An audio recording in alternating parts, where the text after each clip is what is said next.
Olá, muito bom dia. Seja bem-vindo à série de sabatinas da Oeste com os candidatos à Prefeitura de São Paulo. Pela ordem acertada com os candidatos e suas respectivas assessorias, o entrevistado de hoje é Pablo Marçal, do PRTB. Amanhã, a vez de Marina Helena, do Novo, na quinta-feira, Tabata Amaral, do PSB, e na sexta-feira, Ricardo Nunes, do MDB. Os candidatos Guilherme Boulos, do PSOL, e José Luiz da Atena, do PSDB, foram convidados, mas não aceitaram participar. Cada uma das entrevistas terá duração total de 1h30 minutos, que inclui essa apresentação e os intervalos comerciais. Deixa eu dar um cumprimento aqui ao candidato. Pablo Marçal, obrigado, em primeiro lugar. Candidato, pela presença aqui, bom tê-lo aqui. Bom dia. Bom dia a todos. Da Atena e Boulos, Arregões, sempre correndo da verdade, sempre correndo de um bom jornalismo. É uma pena não tê-los aqui para vocês só responderem a verdade, né? Não tem como ser combinado aqui. Nos lugares combinados, vocês vão com tranquilidade, né? Já arregaram 2 vezes e vão arregar mais vezes, quantas vezes forem necessárias, se um veículo como esse aqui, que é imparcial, convidarem vocês. Parabéns aí por serem arregões. Apresento agora a nossa bancada de entrevistadores. Estarão comigo nessa entrevista e nas outras também, até o final da semana. Branca Nunes, diretora de redação da Revista Oeste. Adalberto Piotto, comentarista do programa Oeste Sem Filtro. Edilson Salgueiro, editor do site da Revista Oeste. E Carlo Caldi, repórter especial da Oeste. Antes de iniciarmos a entrevista, vamos conhecer um pouco mais da trajetória do candidato.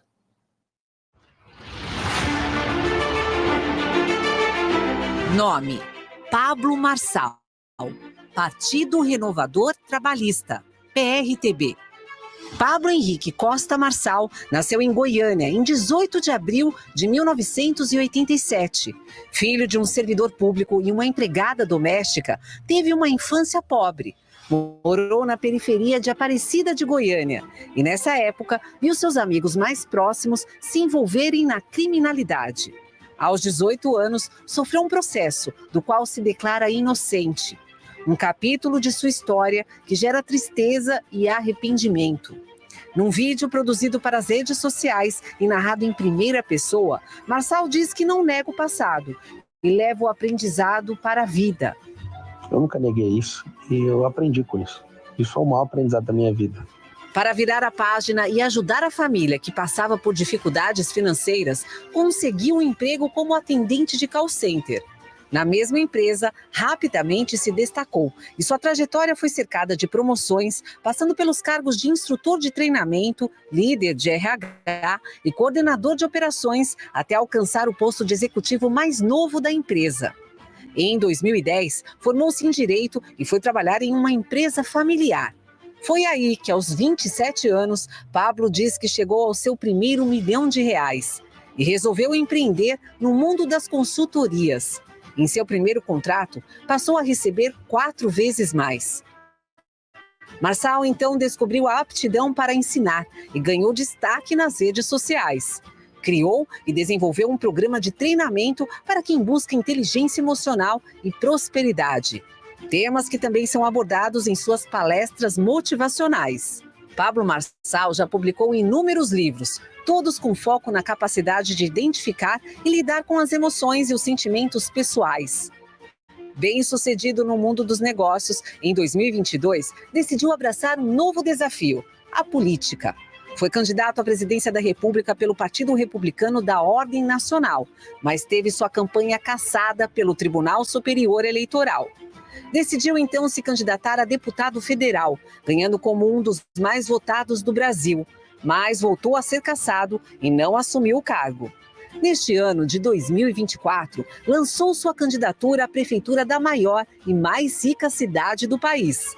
Casado há 15 anos com Carol Marçal, com quem tem 4 filhos, Pablo já publicou inúmeros vídeos ao lado da mulher, nos quais aborda temas como o casamento e a família. Esse é Pablo Marçal, candidato do PRTB à Prefeitura de São Paulo.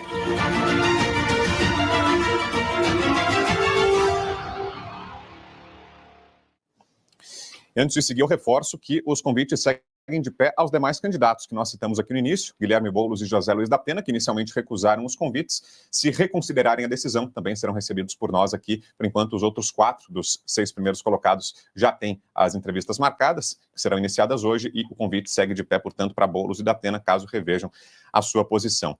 E antes de iniciar a conversa de fato, sei que você está esperando aí para ouvir as perguntas e respostas do candidato, peço um pouquinho mais da sua paciência. A gente apresenta agora um clipe preparado pela nossa equipe e que mostra a dimensão do desafio que o vencedor dessa eleição terá pela frente, o que é São Paulo.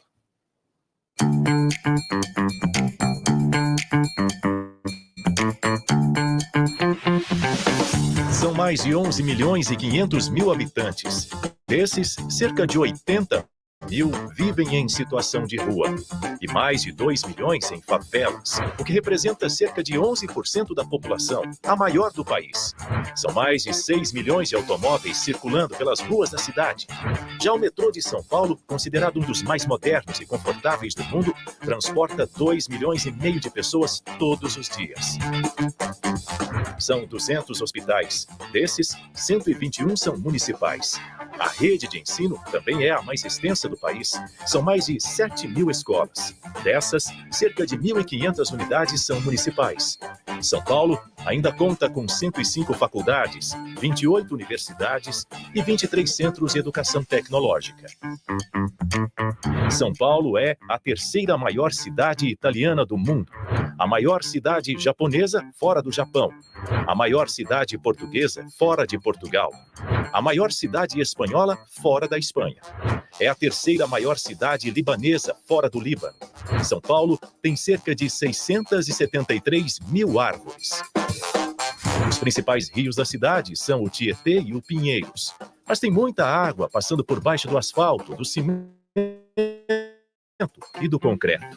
O município tem nada menos que 186 bacias hidrográficas catalogadas pela prefeitura, o que representa cerca de 200 cursos d'água. São 48 mil ruas, avenidas, pontes e praças oficiais. Enfim, essa é São Paulo, a maior cidade do país e da América Latina e uma das maiores do mundo. Impressionante, né? São números dignos de um país, praticamente. E a primeira pergunta, candidato Pablo Marçal, é por que o senhor se considera mais preparado para esse desafio? Eu não me considero mais preparado da cidade, mas entre os que estão na disputa, é até vergonhoso falar que eu estou disputando com alguém, né? Eu sei que tem gente mais capacitada que eu nessa cidade, que entende mais da cidade que eu, mas não tem a coragem, não aguenta o tranco, não tem inteligência emocional para aguentar esse tanto de bandido. Não tem coragem de falar a verdade, sempre com o rabo preso, desculpa a expressão, com alguém. Isso não foi um sonho. Tem gente que pergunta para mim, mas você não precisava mexer com isso. É triste uma pessoa que quer ser prefeito precisando de algo. Eu realmente não preciso. Eu sinto que é tempo de eu servir o nosso povo e eu não quero que esse negócio de PT continue, eu não quero que o Lula faça handover para Boulos, nem para Tachad. Então, eu achei muito triste o que o Valdemar Costa Neto fez com o PL, que é um acordo aqui de tirar o Salles, e eu via como que a gente vai deixar a Prefeitura de São Paulo na mão de 2 esquerdistas, estava tudo certo. Eu entrei, embaralhei o jogo, e agora está todo mundo assustado, né? Eu que não tenho nenhum padrinho político, não tenho fundo eleitoral, não tenho tempo de TV, não tenho rádio, não tenho palanque, não tem nada. Só tem um celular poderoso, que é a nova imprensa para mim, respeito 100% da imprensa, não respeito militante. Todos os militantes eu vou bater de frente. Meu respeito absoluto à imprensa do Brasil, mas a gente está contaminado em todas as esferas. Então, eu estava no meu conforto e agora eu resolvi entrar para essa guerra porque o Lula está para morrer já, com 80 anos de idade. Não faz sentido, né? O brasileiro vive a média de 74, você já sabe que ele está indo muito bem aí, passando do tempo. Então eu não quero ver isso acontecendo, eu não quero que uma serpente seja levantada aqui para governar esse país, não tem chance, né? Quando eu entrei na disputa, o Boulos tinha 37 pontos, hoje ele está abaixo de 20, pra você ter uma noção. Então assim, os planos que eles fizeram aqui já deram errado. Agora uma pena, porque o eleitor do Brasil precisa saber que eu consegui nacionalizar essa eleição e agora eu estou internacionalizando ela, e vou em outros países também para falar sobre São Paulo, que São Paulo vai se tornar a capital do mundo até 2050, e depois eu explico como. Não faz sentido a gente não abrir os olhos e entender que o Nunes tem um secretariado completamente esquerdista e ninguém fala nada. A Marta Suplicy era secretária dele até janeiro, saiu, agora é vice do Boulos. Ou seja, essas articulações, como eu percebi, e vi que o Salles foi sacado dessa corrida, eu não vi nenhum representante do conservadorismo.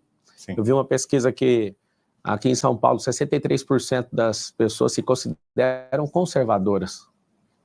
Mas como se a gente se considera conservador deixando 2 grupos esquerdistas, um mais ao centro, o outro extrema à esquerda, e quando você olha os 5 principais competidores, só tem eu, de direita, alguém que é conservador, que defende de fato a família, que não tem essa maluquice, essas loucuras de ideologia de gênero.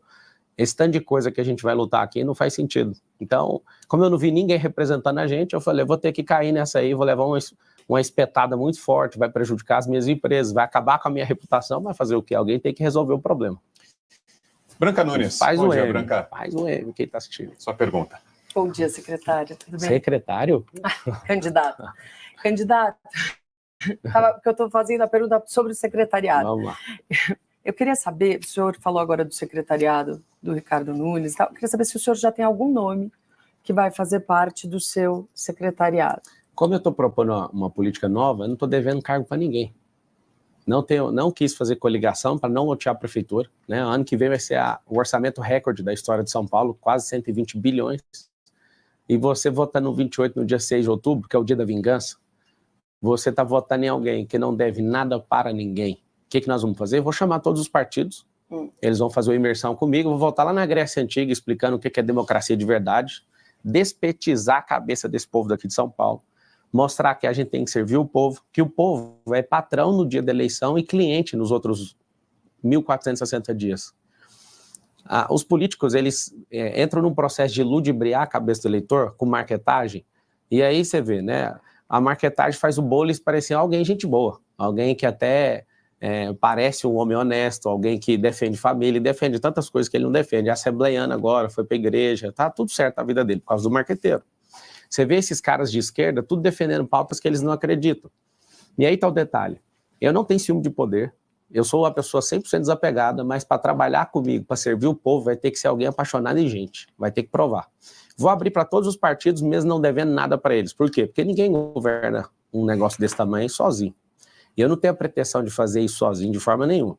Na Inglaterra, existe um modelo de oposição que é o modelo sombra. O que é esse modelo? Não é um modelo que a oposição é inidônea, é uma oposição idônea. Eu vou convidar todo mundo de fato, só que eu já sei que de antemão 7 partidos políticos que não suportam esse progresso contínuo vão fazer o quê? Vão se abster de participar disso, que é os partidos de esquerda, esses mais radicais. E aí, o que eu vou fazer? Vai ter aptidão, todos os partidos vão mandar os nomes e a gente vai conhecer essas pessoas. E eu estou pensando seriamente em transmitir ao vivo essa imersão. Vai ser a imersão que eu vou convidar pessoas realmente que entendem de política, gente que quer o progresso da cidade de São Paulo. Eu vou chamar todo mundo para contribuir, não tem ciúme nenhum disso. Eu sei que o poder é como se fosse um bolo e todo mundo quer um pedaço. Agora, vencendo a eleição no primeiro turno, a gente não vai dever ninguém. Ou seja, ninguém vai mandar e vai falar o que tem que fazer ou deixar de fazer. Todos que aproximaram com esse objetivo, eu falei, vamos fazer o seguinte, a gente fala depois da eleição, porque aí eu eleito, eu não preciso você mandar em nada, você vai contribuir, é diferente. Adalberto Piotto. Bom dia, Piotto. Bem-vindo. Bom dia, Brau. Candidato, seja bem-vindo uma vez mais. Eu vou entrar nessa questão que o senhor fez menção acerca de que tem mais gente que pensa e conhece a cidade do que o senhor. Não estou falando dos seus opositores na eleição. Então, quem são essas pessoas que têm essas ideias melhores que o senhor, que conhecem melhor e que podem lhe ajudar? Quais são essas ideias, pelo menos? Quem pensou melhor a cidade que o senhor e que pode lhe ajudar em um eventual mandato? Deve ter 10 mil pessoas melhores que eu, só não tem a coragem. Agora, uma pessoa Mas quais são as ideias? As ideias dessas pessoas, elas construíram riqueza, essas pessoas contribuíram com a cidade, conhecem muita coisa e elas serão convidadas. O que eu quero dizer é que para o cargo deve ter muita gente melhor. O problema é que não conseguiu um partido, que é quase impossível conseguir um partido aqui no Brasil, não conseguiu ter popularidade suficiente. Agora, eu nunca vou falar que eu sou a melhor pessoa do mundo para assumir nada. Eu conheço o tamanho do Brasil. Aqui na cidade de São Paulo tem 12 milhões de pessoas, então se eu falar que eu sou o melhor cara para tocar a cidade é mentira. Agora, entre os candidatos que estão aí, eu tenho até vergonha de falar que eu tenho competidores. É um adolescente, para-choque de comunista. Você olha para o outro lado, é um invasor de propriedade privada, depredador de patrimônio público, institucionalizador de peculato, que é o artigo 312 do Código Penal.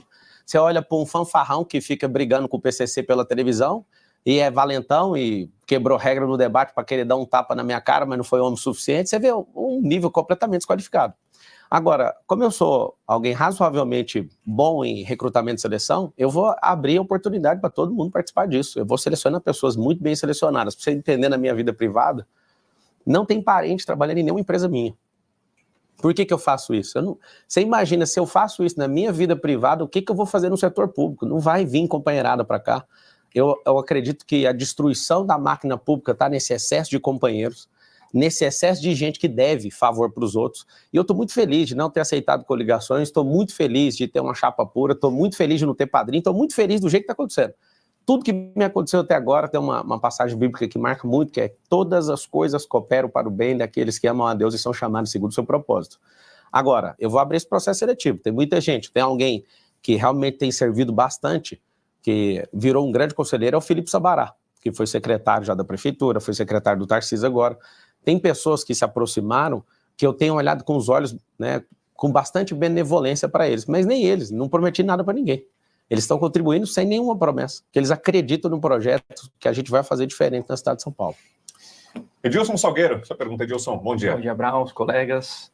Candidato, o senhor mencionou no início as pesquisas de intenção de voto e agora falou que se orgulha de não ter padrinho político. Algumas das pesquisas mostram que o senhor está na frente.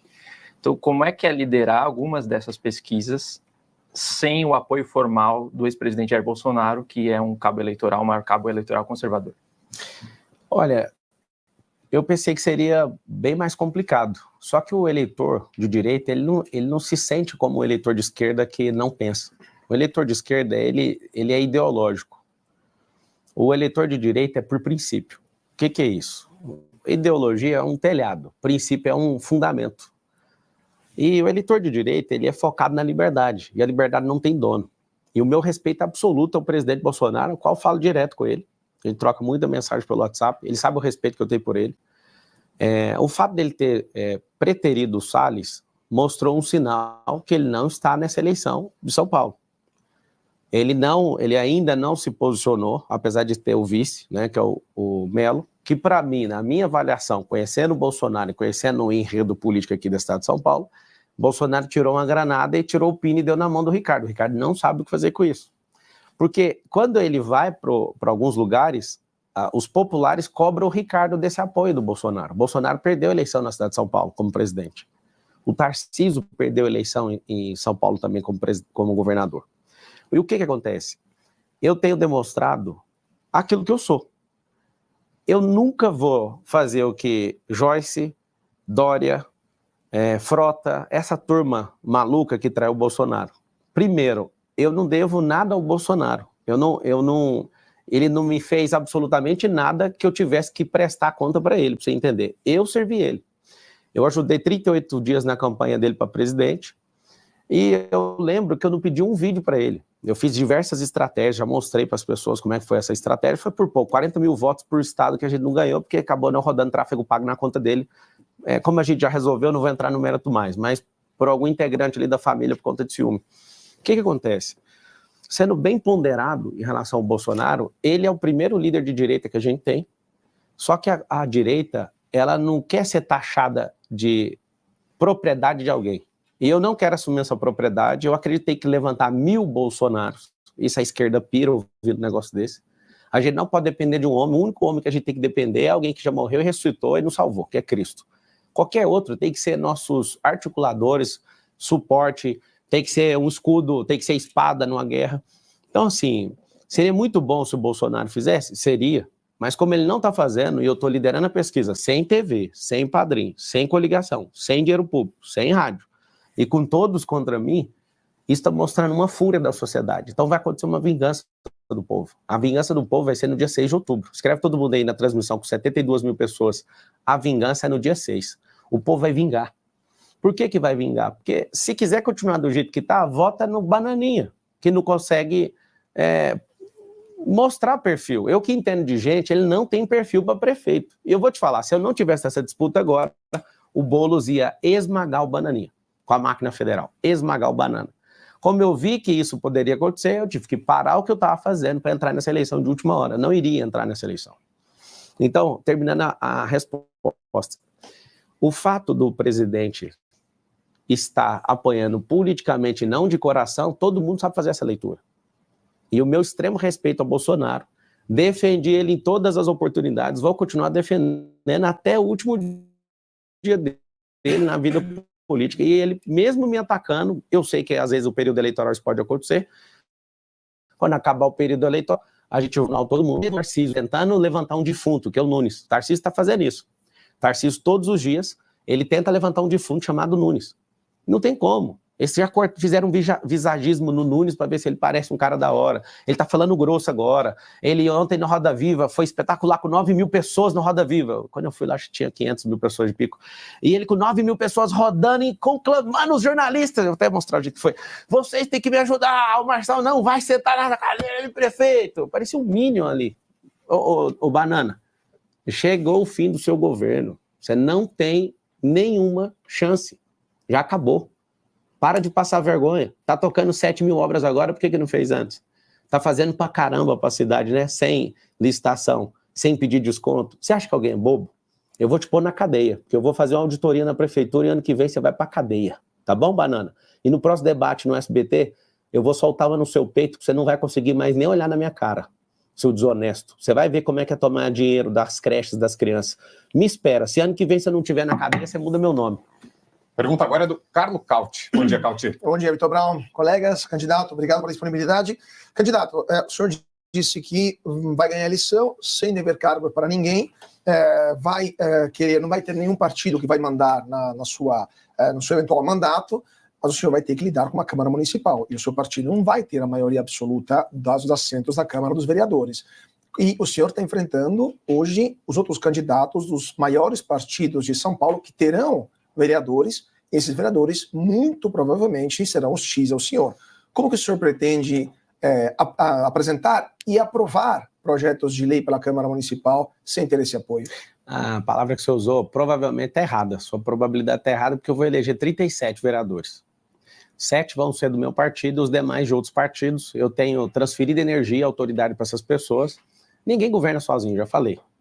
E o problema é que se a gente tiver um prefeito que quer ser o bichão do poder, ele vai ter uma Câmara que é antagônica a ele. Eu vou compartilhar o poder tem que ser compartilhado.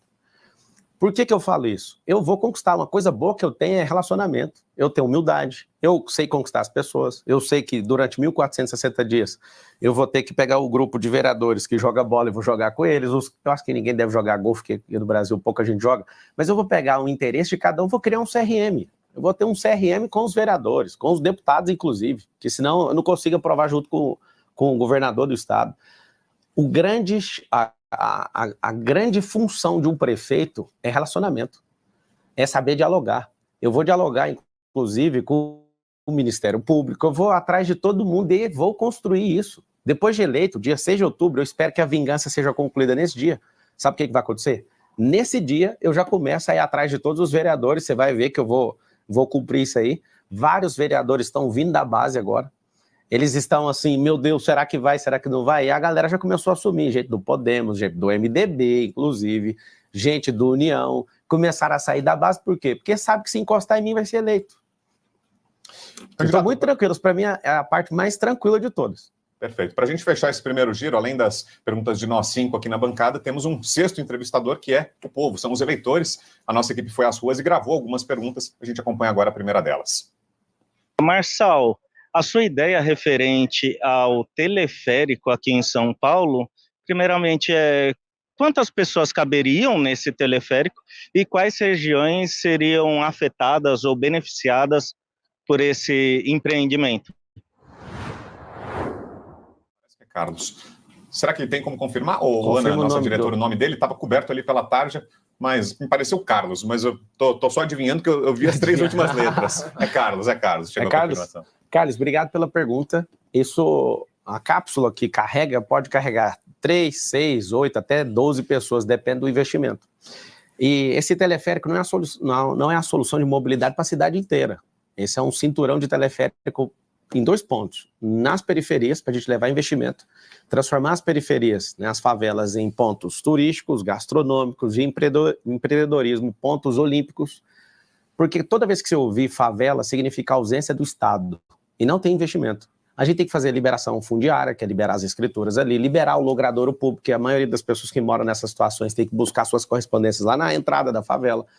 Se não tiver investimento de infraestrutura, não vai mudar nada. É o transporte mais seguro, 5 vezes mais barato do que rasgar o chão com o metrô, só para você saber. É 100% ecológico, não faz barulho. Então é um elevador na horizontal. Quantas Tem pessoas Madrid, caberiam, candidato? Como a cada cápsula, eu falei. Isso. Dependendo, pode colocar até 20, depende do contrato. Quantas? Numa cidade igual Medellín, que deve ter 35 quilômetros e 11 linhas, consegue carregar, num dia normal, 300, 400 mil pessoas, para você ter uma noção. Então, assim, é um transporte que não para, ele é contínuo. Então, não tem pare, não tem problema com insegurança, é um negócio, assim, que isso tem em várias nações da América Latina, tem 2 no Brasil, tem um no Balneário Camboriú, tem um no Alemão, porque por falta de gestão não está funcionando. Em terrenos como São Paulo tem, em Barcelona. Esse negócio é muito diferente para nós, assim como você for aqui no Chile, tem o maior prédio da América Latina no Chile, o residencial maior é aqui em Santa Catarina.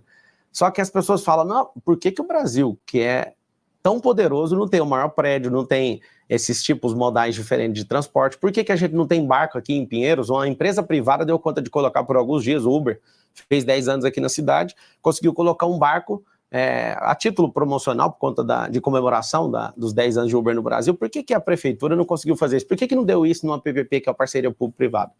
E o segundo ponto desses teleféricos é que são 10 rodovias que entram na cidade de São Paulo, e hoje muitas pessoas vêm trabalhar, uma pessoa dentro de um carro, isso desacelera o trânsito, gera poluição, nós vamos criar os bolsões, esse teleférico é para ligar na rede de transporte público da cidade. Não só com o teleférico, mas também com ônibus. Candidato, eu só preciso ir um pouco além das boas intenções. Eu não duvido das suas boas intenções, mas vamos para questões práticas. O senhor falou de questão de regularização da moradia das pessoas em áreas, por exemplo, de risco que se tornam favelas.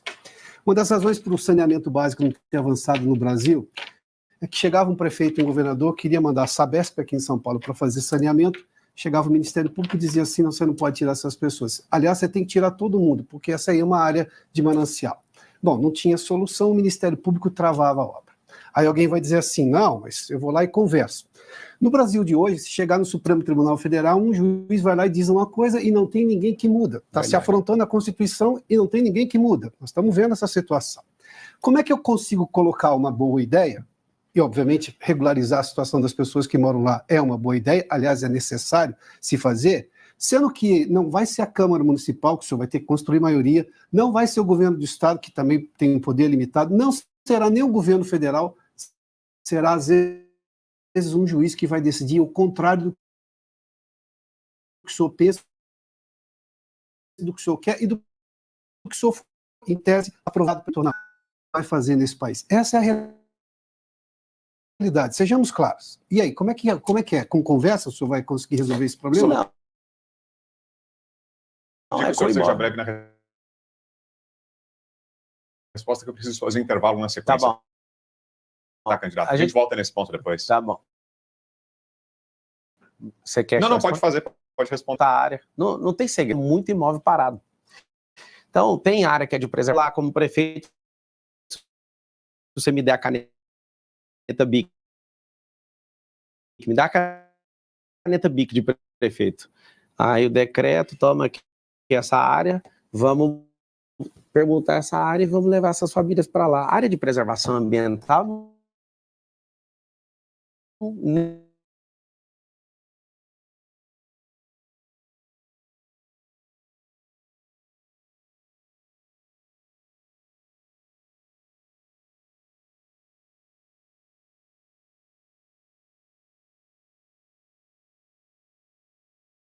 torne-se membro, inscreva-se e assine a revista Oeste.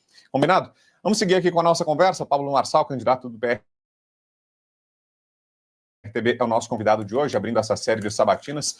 E falávamos antes sobre as interferências do Poder Judiciário. É justamente sobre isso que eu queria lhe perguntar.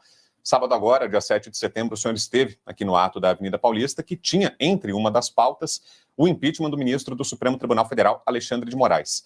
Dá para concluir, é correto dizer que, já que o senhor compareceu a esse ato O senhor é favorável ao impedimento do ministro ou não? O 7 de setembro é o dia da independência.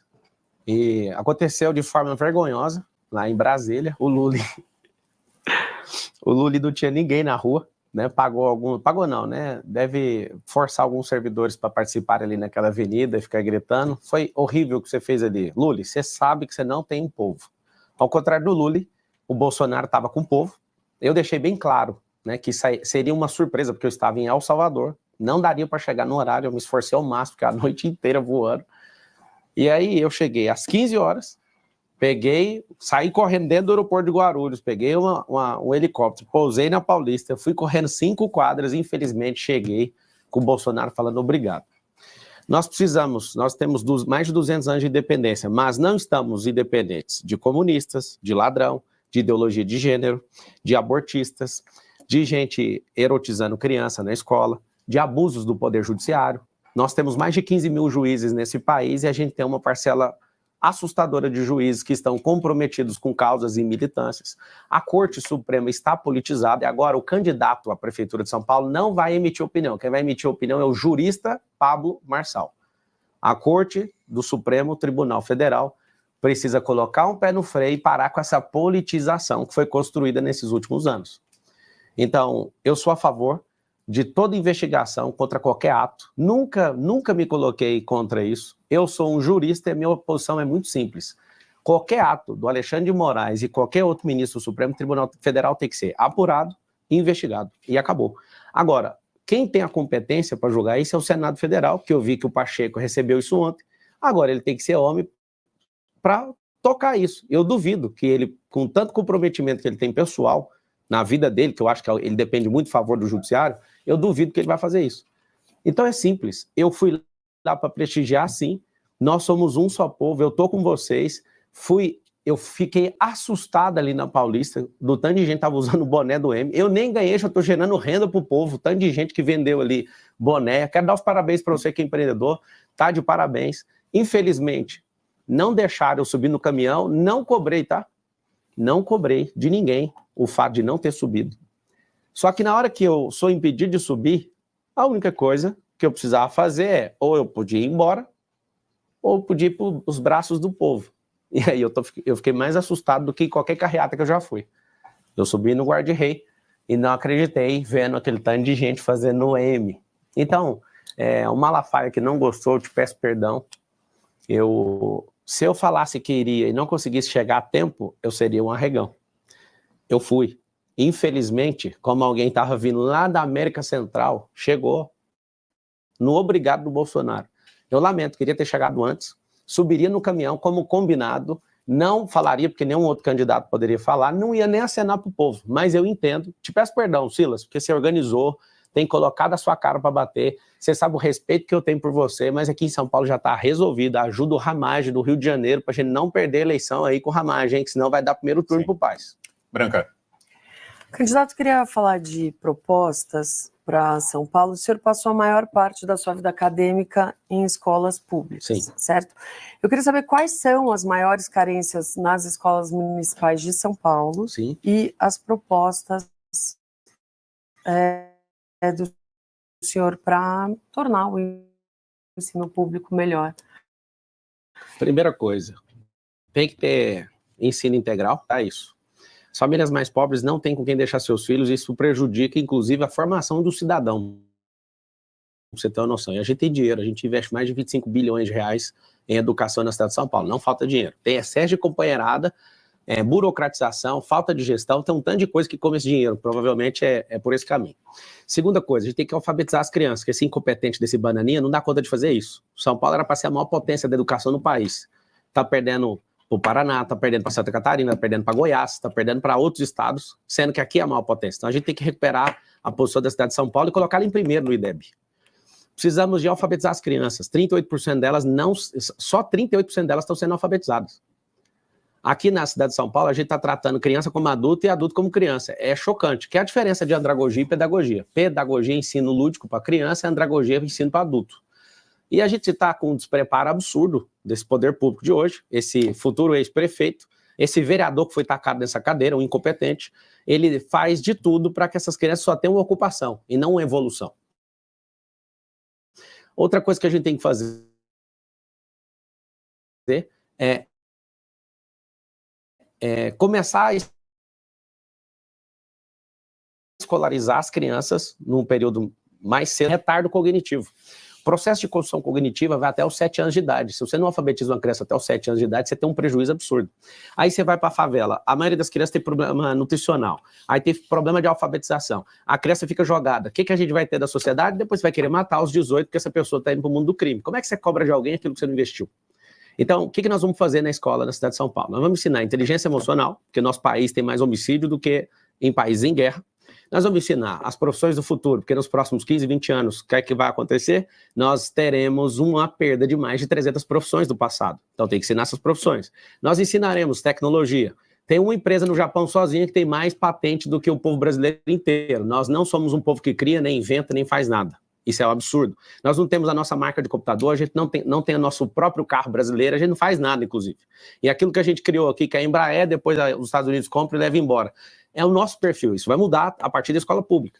Nós vamos ensinar empresarização. Eu não quero ser empresário, mas vai aprender, porque 87% das empresas fecham até o 3º ano, e você vai aprender na escola pública. Você vai aprender a pagar imposto, você vai aprender a abrir empresa, gerir empresa, vai aprender a comprar. Aí vai vir a joia, a pérola do ensino público. Nós vamos transformar a escola pública em escolas olímpicas. Por que isso? Porque esporte molda caráter. Dos 80 mil pessoas, aproximadamente, que tem em situação de rua em São Paulo, você não vai achar nenhum, é raríssimo você encontrar. Valendo, vá nas ruas e pergunte se alguém ali é esportista. Não acha esportista que se joga na rua igual está aqui na cidade de São Paulo. Então, o que a gente espera do futuro do ensino público de São Paulo? Alfabetização precoce, aprender as profissões do futuro, aprender tecnologia, aprender inteligência emocional, aprender empresarização, inclusive vai ter uma secretaria de empresarização. Essa secretaria de empresarização, ela vai fazer com que a gente apoie as empresas para elas não fecharem e estimular. Quem aqui em São Paulo não quer ter seu próprio negócio? Quem aqui em São Paulo que não quer prosperar? Sim. Quando uma pessoa vai para o crime, ela está dando um sinal. Ela não está indo para o crime porque ela quer levar um tiro, ela quer prosperar, só que ela não sabe como. E aí vem as oportunidades, elas começam na escola. Edilson. Candidato, seguindo com a ideia das propostas que a Branca mencionou agora, um dos pontos do plano de governo do senhor prevê a urbanização de favelas. Então, eu queria que o senhor aproveitasse para explicar. O senhor construiu casas em Angola? Quem construiu foram as pessoas, né? Eu sou um dos maiores apoiadores. Isso. Do que o senhor viu lá, como é que o senhor faria para adaptar aquela realidade, a realidade brasileira, para urbanizar as favelas, que é um problema crônico? Olha, eu cheguei lá em Angola, em Luanda, em 2019. E as pessoas moravam em país, pegavam na enxada e elas iam para outras fazendas trabalhar. Olha o perfil, criança cuidando de criança e homens em casa. Nem em casa não, né? Naquela lata que chegava a 56 graus ali no sol. Não tinha emprego, aí chegou uma ONG e começou o trabalho ali naquele lugar. Quando eu cheguei lá, eu fui, levei alguns empresários para ajudar, a gente fez doações em 2019. Quando eu estava saindo, uma criança olhou para mim e falou assim, você nunca mais vai voltar aqui, né? Fiquei com muita raiva e falei, quer saber? Eu só vou embora daqui depois que a gente fizer a última casa. O que acontece? Não tinha emprego, as mulheres pegavam na enxada, criança cuidava de criança. Lá tem muita gente ajudando, mais de 2.000 pessoas que adotam as crianças, é muita gente lá. E não tem dinheiro público nem daqui nem de lá. É uma questão privada de gente, igrejas, outras ONGs, de outras nações também ajudando. Como eu fiz esse compromisso, eu levo empresários lá e a gente ensinou eles. Eu lembro de fazer as primeiras doações, eu doei a rede elétrica, eu doei as máquinas de fazer tijolo e comecei a falar para eles, vocês vão construir. Do fundo da minha alma, eu conhecendo o cérebro e vendo a incapacidade deles em 2019, eu entendi assim, cara, esse negócio não vai funcionar. E eu lembro de falar com eles, eu parava diversas vezes com eles e falava, mas por que vocês têm uma terra boa e não planta? Aí um falava assim, mas é porque não tem semente. Eu falava, mas enquanto eu estiver vivo eu dou a semente, mas eu nunca vou plantar para vocês. É isso que nós vamos fazer com o nosso povo. Resumo, hoje está em pleno emprego, quem constrói é eles, a gente faz o tijolo lá, é ecológico, a casa deve custar algo em torno de 60, antes da pandemia ficava 20, era para ter terminado, mas a pandemia acabou com tudo ali, sofreu bastante a pandemia, e vendo o que a gente fez lá, campos de futebol, levou posto de saúde, colocou escola, fez igreja, galpão de empreendedorismo e formou isso, as pessoas de lá acham que lá é um condomínio fechado. Deve ter já umas 30 e poucas casas fazendo todas as outras bases e a gente vai terminar. Eu fiz um compromisso com aquele povo, só saio de lá depois que terminar a última casa. Serão quantas casas? No começo era 300, mas parece que agora é 350. O que está acontecendo? O povo começa a invadir em volta por conta da esperança que está vendo ali. Só que como não para de invadir, ele não sabe falar quanto que é isso. Eu fiz o compromisso de sair depois da última casa, né? A área delimitada acho que dá 350 no máximo. Inclusive, eu vou arrumar um espaço na minha agenda, eu sei que está assistindo, para você acompanhar. Eu vou lá. Porque eu vi site esquerdista querendo desmerecer o que a gente está fazendo lá, eu vou lá e vou transmitir para você ver o que nós estamos fazendo. Mas aqui está o detalhe. Tem como mudar. A pessoa mais miserável na cidade de São Paulo consegue mudar. Eu tenho experiência desde 2019 lá e eu falo do fundo do meu coração. Qualquer pessoa pode mudar, desde que ela tenha oportunidade. Algumas pessoas precisam de criar suas próprias oportunidades, mas outras, se a gente não der oportunidade para elas, não vai ter. Então aqui fica um compromisso. Ninguém vai morar em casa de lata aqui em São Paulo. Ninguém, absolutamente, 1.460 dias das que estão aqui já, ninguém vai morar nessas casas, nem de madeira e nem batendo laje em cima de esgoto. Nós vamos tirar vocês daí com um mutirão de habitação nessa cidade. Aproveitando que o senhor falou dessa agenda fora do Brasil, o senhor esteve no final de semana, falou agora em El Salvador. Queria ouvi-lo sobre isso. Como foi essa agenda? O senhor não esteve com o presidente, né? O senhor confirma essa informação sim. que foi veiculada, não foi com o presidente, mas viu alguma política, especialmente de segurança pública, que Tive virou com o ministro de Justiça. Isso. E é o que eu ia perguntar, se viu lá alguma política que acha viável de ser importada, implementada no âmbito da Prefeitura de São Paulo, em especial sobre segurança pública. A questão ali é de mudança de legislação, isso é caráter federal, né? Da Câmara dos Deputados. Eu fiquei assustado, porque tem como resolver. 695 dias sem homicídio num país inteiro. Você não sonha com isso, não? Eu sonho. Isso aí vai ter que fechar todo mundo um cerco contra a criminalidade. E aqui vai um recado. Essa é a última geração do crime no Brasil, porque eu vi com os meus olhos que isso funciona. Por que é a última geração do crime? O crime é organizado porque o Estado é uma bagunça. E eu te provo, porque a gente paga 43% de imposto, e esses caras ainda estão devendo 7 trilhões aproximadamente. Significa que eu e você estão devendo mais de 40 mil cada um. Esse bando de vagabundo que toca esse país, mais de 70 mil políticos, só um pouquinho, 70 mil. Esses caras, eles não sabem fazer gestão, eles não sabem fazer economia. O Lula fez um rombo de mais de 1 trilhão em menos de 2 anos. Rombo fiscal que eu estou falando. Fora o que ele fez no passado que deu aquelas condenações para ele. Então é o seguinte, tem como fazer. Nós precisamos de gente sangue nos olhos para fazer isso.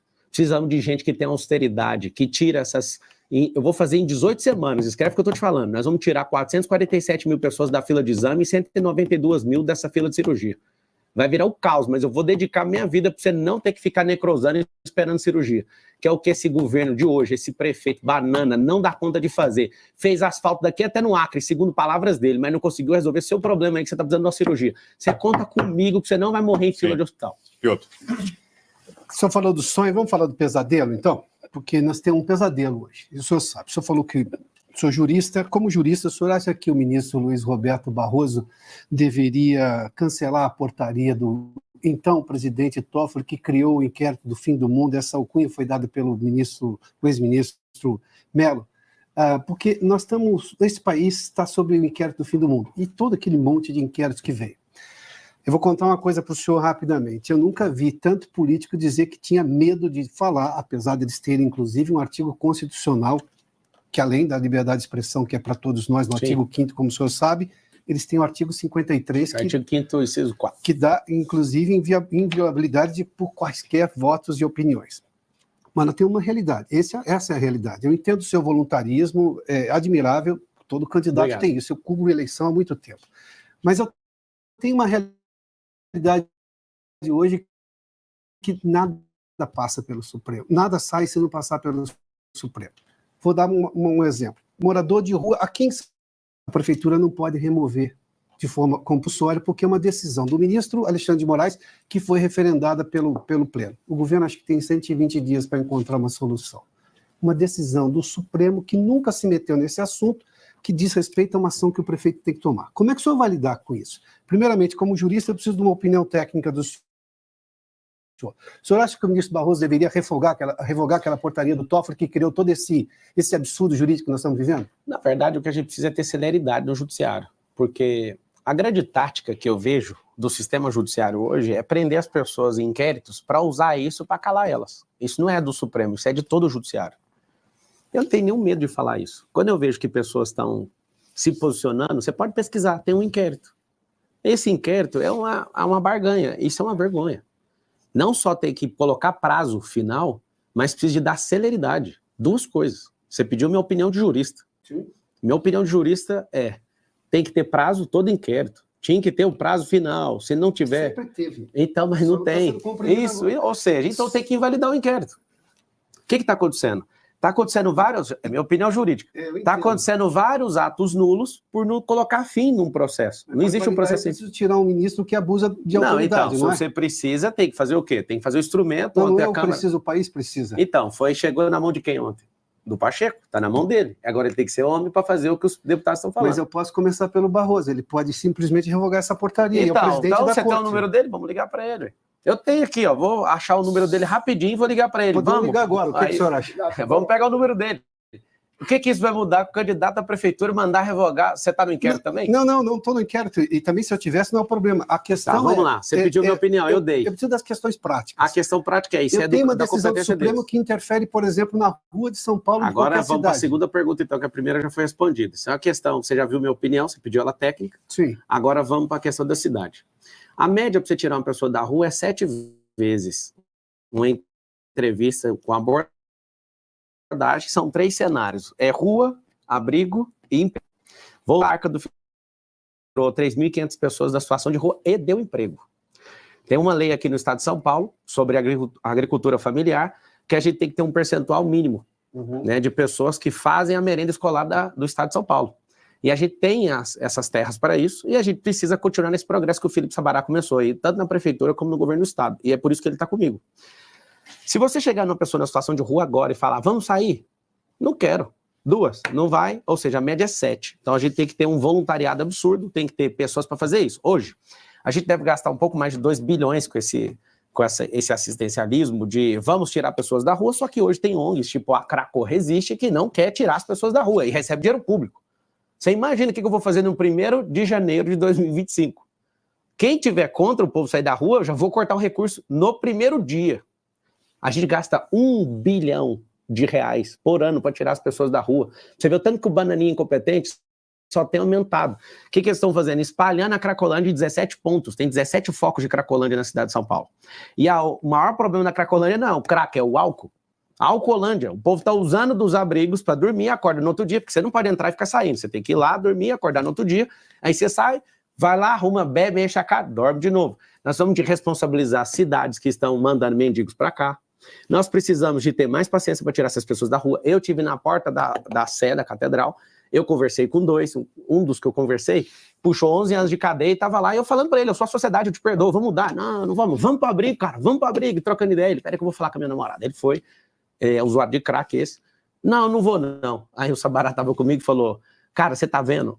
A gente tem que insistir pelo menos 7 vezes, que é uma média. Então, se é média, tem gente que leva 10, 11. Para tratar emocionalmente uma pessoa que está no estado de miserabilidade, é de 6 meses a 24 meses, dependendo da pessoa. Candidato. Só para terminar. Pode concluir. Então, assim, eu vou te falar, não precisa de ter esse negócio da intervenção de um juiz com a compulsória. Porque vai ser uma guerra, aí o governo vai sentar, que é o banana senta na cadeira e fala o quê? Já que ninguém consegue fazer a compulsória, eu não vou fazer nada. A gente tem que levar esse povo para a horta, para trabalhar, tem que tirar do ambiente. E é devagar, ir pegando testemunho, trazendo. Tem que ter uma política social e voluntariado absurdo para tirar essas pessoas de lá. Responsabilizar quem está enchendo as ruas de mendigo, porque tem um monte de cidade fazendo isso.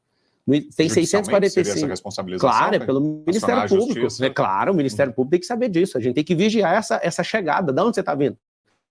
Eu conversei com o outro é lá de Moçambique.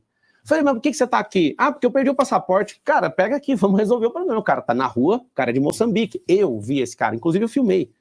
Então, tipo, a gente precisa de ter coragem de resolver. Agora, gastar R$1 bilhão e aumentar 23% em relação a dezembro do ano passado, você é um incompetente, seu bananinha. É isso que você tá fazendo aí.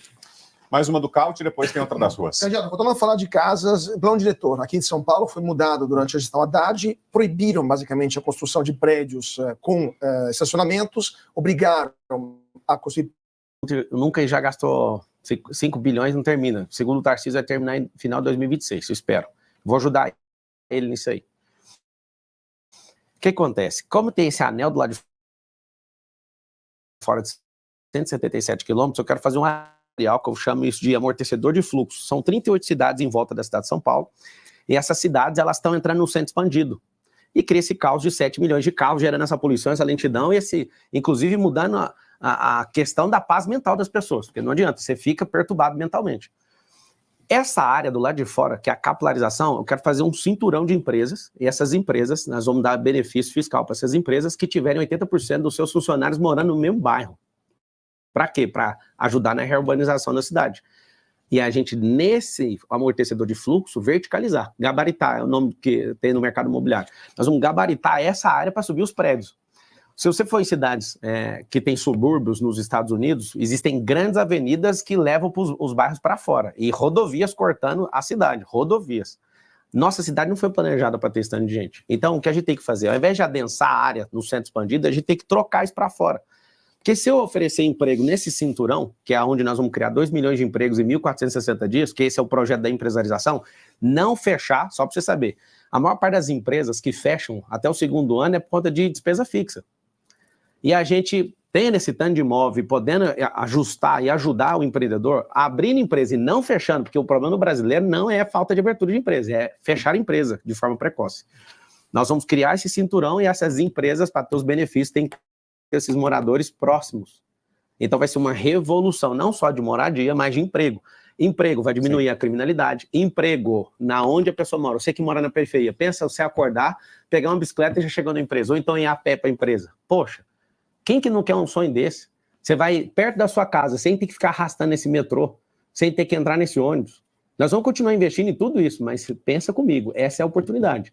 Um governo de esquerda não quer criar emprego, ele quer te manter sem prosperar. É a prova. Ninguém fez você prosperar até hoje, nem um governo de esquerda. É mentira, porque eu já fui de escola pública, eu já caí nessa conversa, já acreditei no Lula, inclusive.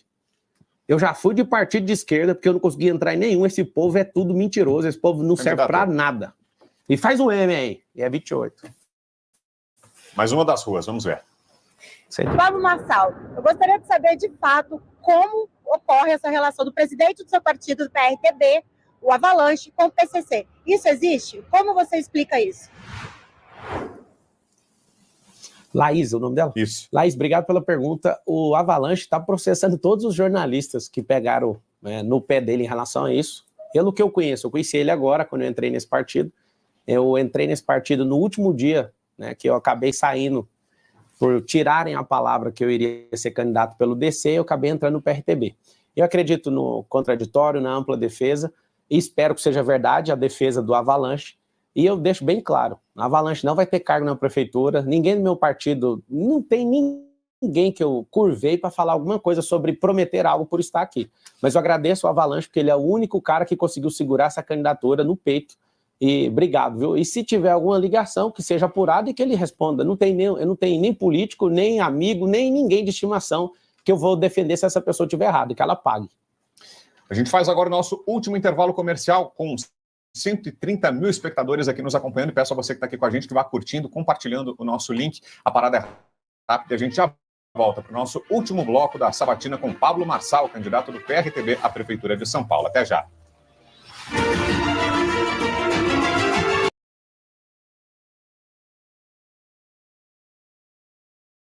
Até citou a Craco Resiste, uma das organizações que atuam, do movimento que atua ali na região central, e houve durante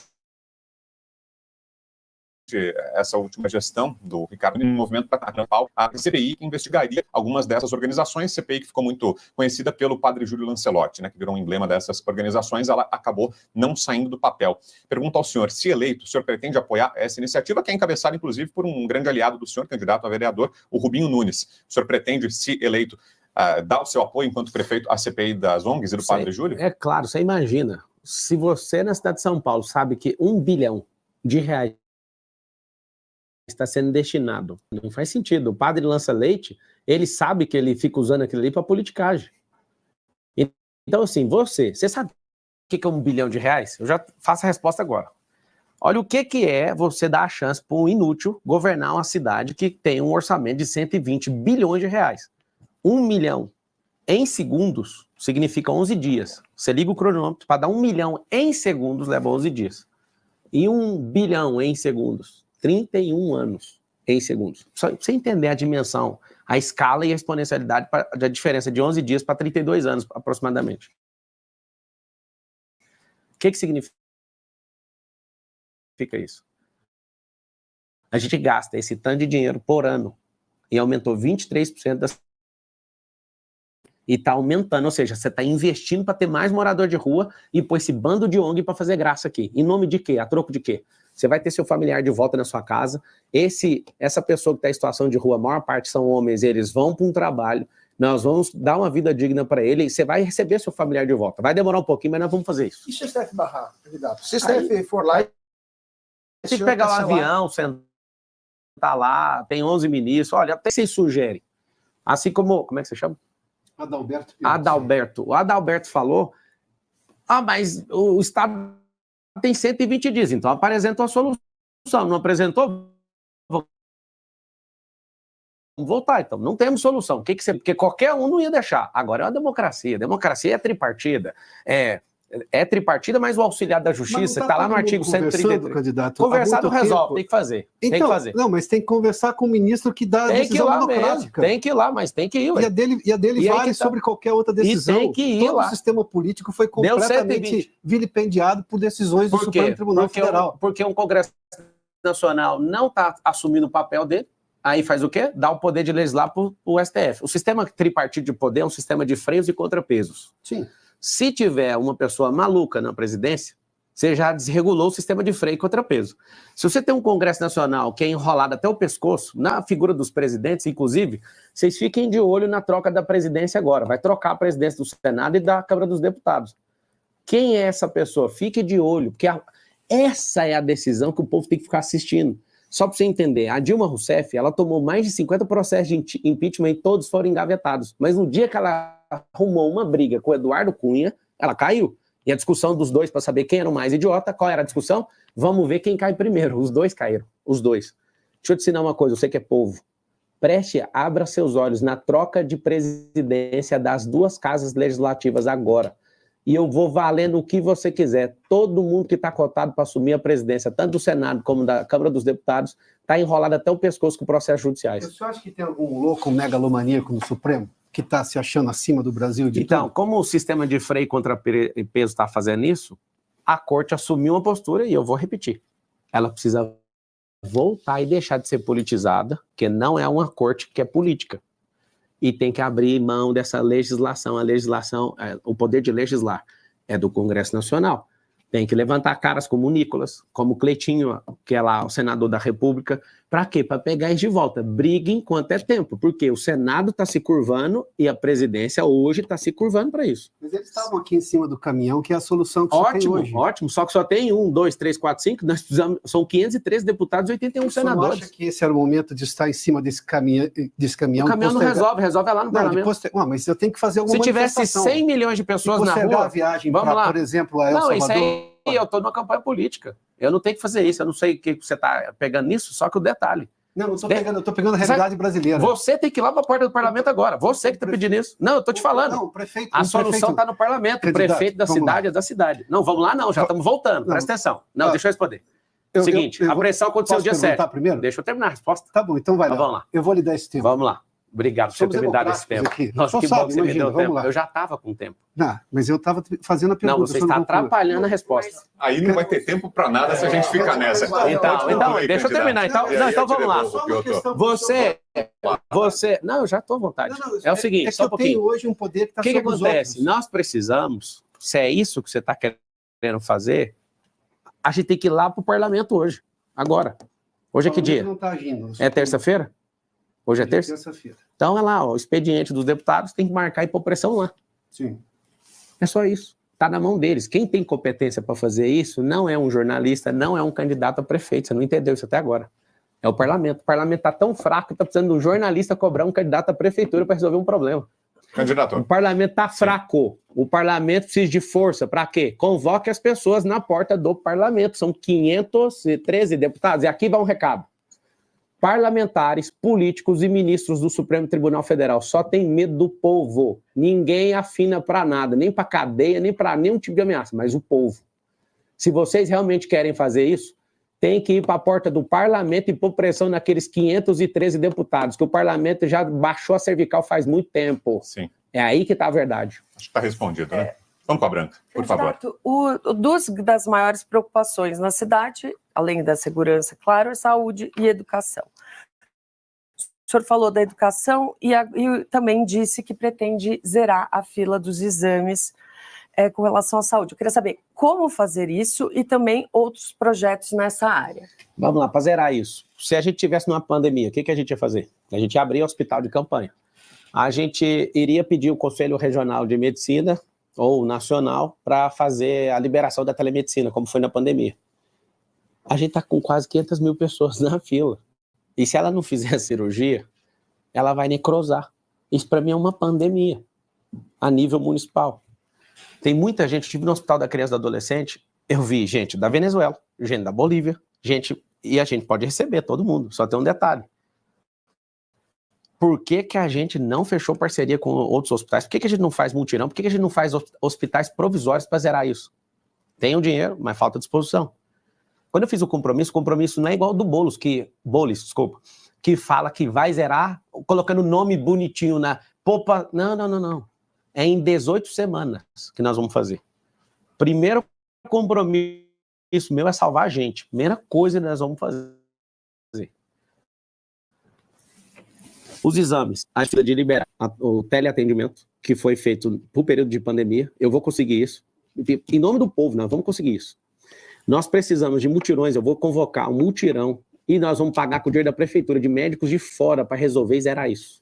Vou pegar esses mais de 40 mil imóveis, fazer sabe o quê? Casas de apoio. Vamos tirar pelo menos uns 1.000 imóveis para fazer isso, porque a pessoa acaba de ser operada, ela já, com a dispensa médica, ela pode ir para a casa de apoio e liberar o leito. E tem gente que fica no leito, atrapalhando o próximo a operar. Então tem soluções que são simples, só que tem que ter disposição. Eu evito falar a palavra prometo. Essa eu prometo, em 18 semanas, só que vai criar um caos maior. Quando eu zerar a fila de exames, conversando com os especialistas de 447 mil exames, o que vai acontecer? A fila de cirurgia vai quase que dobrar. Aí você fala, mas como é que vai resolver? Já falei. Hospitais provisórios, convênio com outras prefeituras, com hospitais particulares, comprando a sociedade dos hospitais privados, que já foi feito aqui, funcionou e saiu mais barato que o SUS, trazer médico de fora, fazer um regaço. Sim. Só que é o seguinte, se não tiver disposição e coragem, não vai fazer. Eu vou fazer. Caute.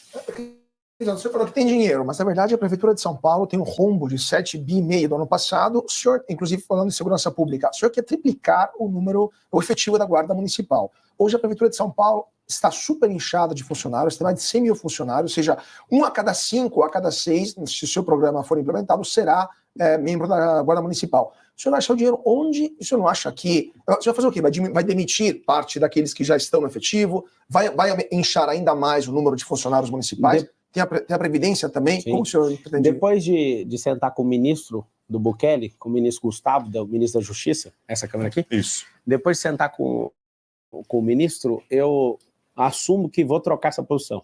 A gente não vai mais triplicar a guarda, vou chamar os que passarem em concurso público, o que a gente vai fazer é aumentar a operação delegada. Por que nós vamos fazer isso? Por conta de treinamento, armamento, fardamento, isso envolve um custo muito alto e não resolve o problema de imediato. Agora, a Polícia Militar, inclusive vou abrir a operação delegada para a Polícia Civil, vai fazer o quê? Vai fazer com que a gente tenha a pessoa disponível agora, já treinada, já faz sentido isso, a gente ter imediatamente. Então, depois de voltar e ouvir ali do ministro da Justiça, eu estou trocando isso. Então, essa é uma notícia, o senhor está mudando o seu programa. Claro, ou seja, isso é um governo dinâmico. Porque se você falar que vai fazer igual o Nunes falou que ia fazer 48 quilômetros de corredor e fez 4. Ele não mudou, ele não cumpriu, é diferente. Só para terminar, desculpa, você pega assim, porque eu acho interessante. O senhor veio de um país onde tem mais de 600 dias sem homicídios. 695. Mas é também acusado de violações graves dos direitos não humanos, direitos básicos legais dos presos. São jogados na cadeia e demora muito tempo para ter audiência de custódia, etc. Não, tá errado o que você falou. Lá, eles estão sendo julgados de uma forma mais rápida que você nunca viu na sua vida. Tem as acusações, sim. Que não sou eu que faço, são entidades internacionais, por sinal. É isso, mas quando você vai lá e pergunta, eu fiz um documentário, inclusive vou pedir para soltar um pedaço agora, quem está assistindo, meu Instagram é Pablo Marcal por SP, porque as minhas redes caíram, essa é a nova, tem só 2 bilhões de visualizações em 18 dias, muito obrigado pela queda, caí para cima. Pablo Marcal por SP, vou começar a soltar o primeiro episódio do que eu fui fazer lá em El Salvador, e fui lá no centro de confinamento de terroristas, eu não vi uma pessoa na rua falando mal do Bukele. Nenhuma. Tem que ter coragem para fazer o que ele fez. Um prefeito não dá cor de fazer, tá? Isso é uma questão do presidente estar fechado com todos os poderes da República para falar assim, ó, vamos acabar com a criminalidade. Ele fez uma revolução lá e a gente tinha que ter humildade para aprender com o que ele fez, porque a população está amando. Não tem a Cracolândia mais lá na rua, não tem gente matando ninguém. Você sabe o que é? Um país inteiro, em 95 dias, até o dia que eu estava lá, um homicídio. Eu fui lá no centro de terrorismo. Presídio para um negócio de Hollywood. O que aconteceu?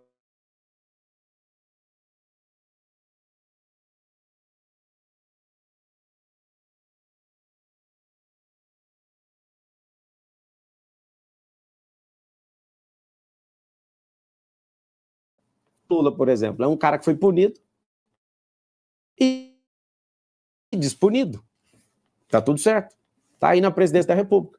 A gente perdoa ladrão, mas a gente não perdoa falando. Se vocês não se posicionarem, a gente vai ficar curvando para bandido.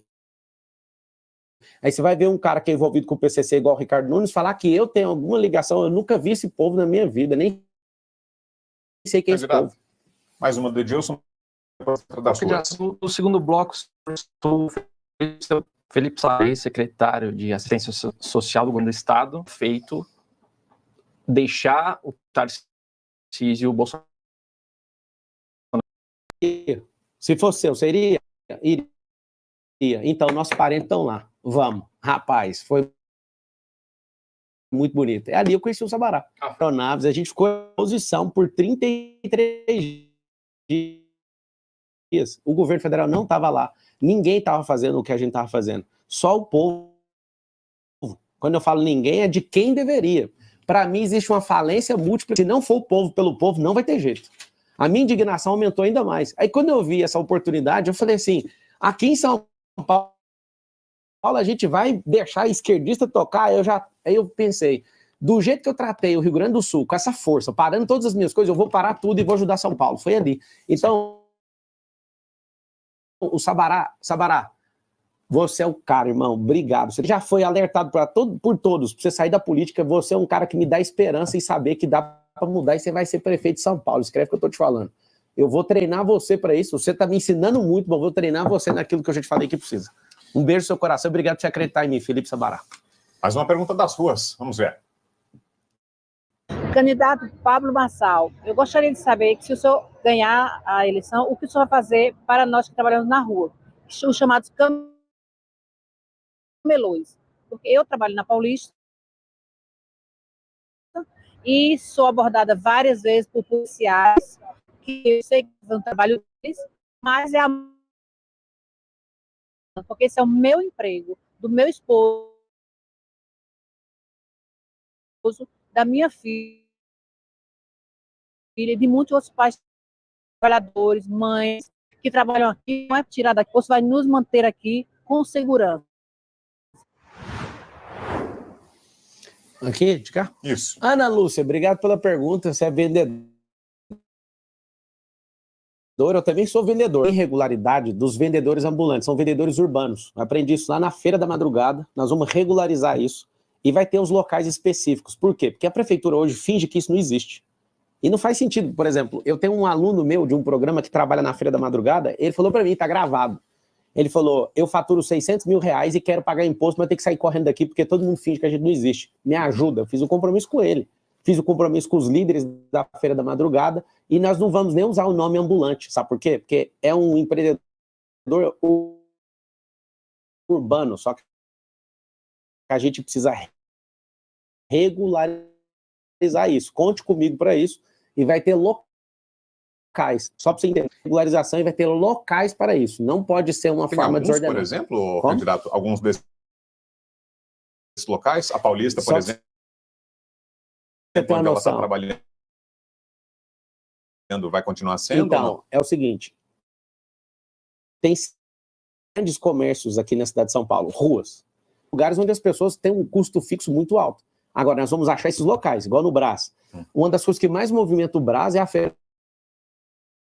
da Madrugada. Só que tem gente que quer insistir e ficar depois do horário. Nós vamos regularizar. Poucos têm regularização. do passado, entender e fazer, vai ser regularizado. Precisa saber as áreas de atuação, não pode ser em qualquer lugar. Edilson. O senhor mencionou brevemente essa questão do PCC. Em outras entrevistas, o senhor reconheceu que está em basicamente todas as áreas, em todos os setores, economia e política. Então, como é que o senhor blinda o secretariado e todas as estruturas da prefeitura para não entrar crime organizado ali em nenhuma área? Eu acredito que antes de definir quem vai ser secretário, eu vou chamar a imprensa, porque a imprensa é o melhor instrumento de investigação. A imprensa podia trabalhar com o braço da Polícia Civil, que é a Judiciária, a Polícia Militar. Eu não saberia de nada. A gente vai ter um critério muito rigoroso. Eu não sei qual que é a atuação, onde que esses caras estão. Mas a fama que eles têm é absurda. Absurda. Todos os contratos da prefeitura serão revisados. 100%. Vou chegar e vou revisar. Isso tem prazo? Imediato. É imediato. Se tiver que ter a adequação, vai ter. E tem uma coisa no jurídico que chama pacta sunt servanda, que é os pactos devem ser cumpridos. Ou seja, se tiver em desacordo, vou dar prazo para resolver. Se tiver insistindo nisso, vai perder o contrato com a prefeitura. Então, assim, uma outra coisa que eu quero fazer dentro do meu secretariado é uma equipe de inteligência para investigar o secretariado e fazer várias das ações do secretário se tornarem públicas. Para quê? Para fazer igual na Indonésia, né? Algumas situações são filmadas para as pessoas verem o que está acontecendo. Não é público? Vamos trazer isso tudo a público. A minha vida é pública, eu mostro tudo, não tem nada para esconder. Por que aqui na prefeitura tem que ser diferente? E falando em contratos públicos, o candidato, a gente teve recentemente em Santa Catarina uma medida que foi considerada polêmica, controversa, do governador Jorginho Melo, que cortou o financiamento para a parada LGBT de Florianópolis. Ele deixa que a parada aconteça, mas não está mais direcionando o dinheiro do governo de Santa Catarina, disse para os organizadores que busquem financiamento privado. O senhor cogita alguma medida semelhante com o dinheiro da prefeitura de São Paulo, que é repassado da parada, eventualmente cortar o repasse da prefeitura para a parada LGBT? Se faltar dinheiro para salvar o povo, pode cortar absolutamente todas. E cada um financia a sua. Mas eu acredito que pelos fundos que a gente já tem hoje, não vai faltar dinheiro para isso. E a grande verdade é que se você entra querendo, vamos parar com tudo, cara, você tem que respeitar a cultura da cidade, isso virou cultural. Agora, se todo mundo entender que a gente não tem que aplicar dinheiro público nisso, pode contar comigo. Se faltar dinheiro para fazer aquilo que eu falei de zerar a fila de hospital, vou sacar dinheiro de todos os lugares. Primeiro, para mim, é salvar a gente. Piotr. Qual a relação que o senhor imagina que é preciso ter com o Tribunal de Contas do município? Aqui em São Paulo, quando se vai fazer uma obra, o tribunal tem que aprovar antes. Eu confesso que eu imaginava que era o contrário, como normalmente acontece. O Tribunal de Contas da União avalia depois. Nesse caso, especificamente, boa parte das obras ficou parada porque o Tribunal de Contas do município, são só 2 no Brasil, no Rio de Janeiro e aqui em São Paulo, foi lá e bloqueou até que se comprovasse que a obra seria lícita e tudo mais. Ou seja, o prefeito tem que provar 10 vezes que ele vai fazer a coisa certa, inclusive o Tribunal de Contas do município, embora ele tenha a outorga do cidadão que o elegeu. Como é que o senhor pretende lidar com essa situação? Porque isso me parece uma burocracia. É burocracia, e se ela existe, tem que pegar o crivo. Qual que é o crivo que o Tribunal de Contas usa? A gente tem que aprender o crivo e não encher o saco e usar o crivo para aprovar isso o mais rápido possível. Tem que saber o crivo. Eu não posso fazer tudo que eu quero. Se fosse do setor privado, meu Deus, eu ia resolver tudo mais rápido. Eu tenho paciência para isso. Uma coisa que eu aprendi na escola pública, ouvindo todo esse lastrear de comunistas, que em 1920 veio ali na escola de Frankfurt, é que a única coisa de verdade que eu sei que comunista tem de qualidade chama-se paciência. Então, a pessoa que é impaciente na política, ela é jogada para fora. Eu tenho paciência. Como é que vocês estão reprovando? Vamos pegar o histórico, você já trouxe isso? Então vamos lá. Qual que é o histórico de reprovação? Existe um crivo. Eu uso esse crivo e dali para frente eu tenho que usar exatamente aquilo para ganhar celeridade. E, de novo, relacionamento, conversar com isso, trazer gente técnica que entende esse crivo para passar isso o mais rápido possível. Branca. Uma das promessas que está no seu plano de governo é limpar definitivamente o Tietê. Isso é uma coisa que se tenta há décadas e ninguém consegue. Isso. Ninguém quer fazer diferente. Então, e como que o senhor pretende em 4 anos? Não tem como fazer isso em 4 anos. Mas certo? É que está no plano. Se eu fosse o governador, eu terminava em 4 anos. 47% do dinheiro que a Sabesp recebe, quem é o cliente? Cidade de São Paulo. Eu tive com o governador e falei para ele, inclusive reafirmo, nós vamos trocar essas grandes obras. Você é tocador de obra pública, eu sou tocador de obra privada, nós vamos dar certinho, Tarcísio. Mas se você não se comprometer em limpar esse Tietê, eu vou abrir uma empresa pública da cidade de São Paulo para fazer isso sem você. E não dá mais. Desde a década de 90, a gente gasta bilhões para limpar isso aqui. Aonde está o problema? Saneamento básico. Essa universalização do saneamento básico, se a gente não investir rápido nisso e não usar tecnologia para isso, todos os mananciais vão ficar desaguando aqui. A gente tem um problema no Tietê, que é o deságue. Ele não é um rio que corre muito, ele corre devagar. E esse problema de não criar esse saneamento básico, acho que, salvo engano, acho que 40% das pessoas da cidade de São Paulo, na linha de periferia, não tem saneamento básico. Se não trata esse problema, e aqui, ponto para o Tarcísio, se não conseguisse colocar a iniciativa privada dentro da Sabesp, não ia ter dinheiro no caixa para fazer isso. Então, pontaço. Eu acredito que agora sai. Agora, o prefeito bem intencionado acelera. O mal intencionado, por exemplo, se um Boulos da vida ganhar, atrapalha tudo. Ele vai querer cancelar na justiça esse negócio da Sabesp. Eu acredito no Tarcísio, nós vamos fazer isso junto pela primeira vez. Agora, tem gente interessada nisso aí.